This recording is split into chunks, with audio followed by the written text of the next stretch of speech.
ថ្ងៃមួយដែលបងបានជួបអូនពិភពលោកសូនប្រែជាថ្មីស្នាមញញឹមស្រស់ក្នុងភ្នែកស្រីធ្វើឲ្យហឫទ័យភ្លឺដូចថ្ងៃមិនទាន់ដឹងថាអនាគតយ៉ាងណា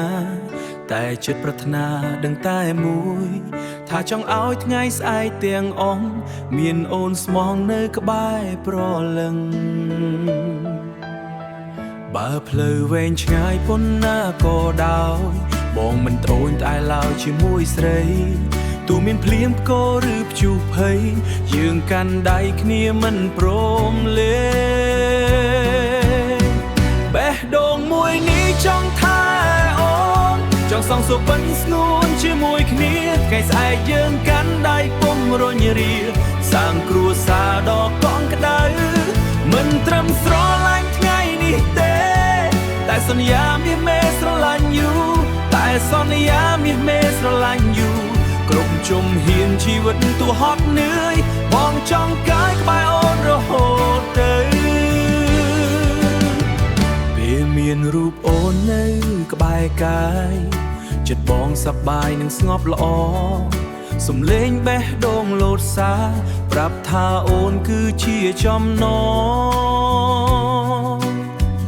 បងមិនមានអ្វីដែលអំណងបងមិនមានអ្វីដែលអង្ចា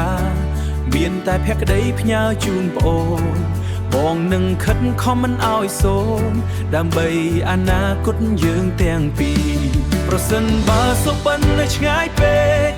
យើងនឹងពុះពៀទៅឲ្យដល់ថ្ងៃមួយយើងមានផ្ទះតូចមួយមានសំណើចកូនកូនលាន់រំពងថ្ងៃនោះបងនឹងសឹមប្រាប់ថាសំណាងអស្ចារ្យដែលមានអូនបេះដូងមួយនេះជូនអូនទាំងអស់សម្រាប់ថ្ងៃនេះនិងថ្ងៃក្រោយសាងរឿងរ៉ាវថ្មីមិនឲ្យកន្តើយស្រស់ស្អាតឥតស្បើយរៀងរាល់ថ្ងៃពីថ្ងៃស្រឡាញ់ដំបូងនេះរហូតដល់ជារាជាមួយគ្នាគ្រប់អនាគតដែលបងឃើញមានតែមាសមេម្នាក់គត់អើយបេះដូងសម្រាប់អូន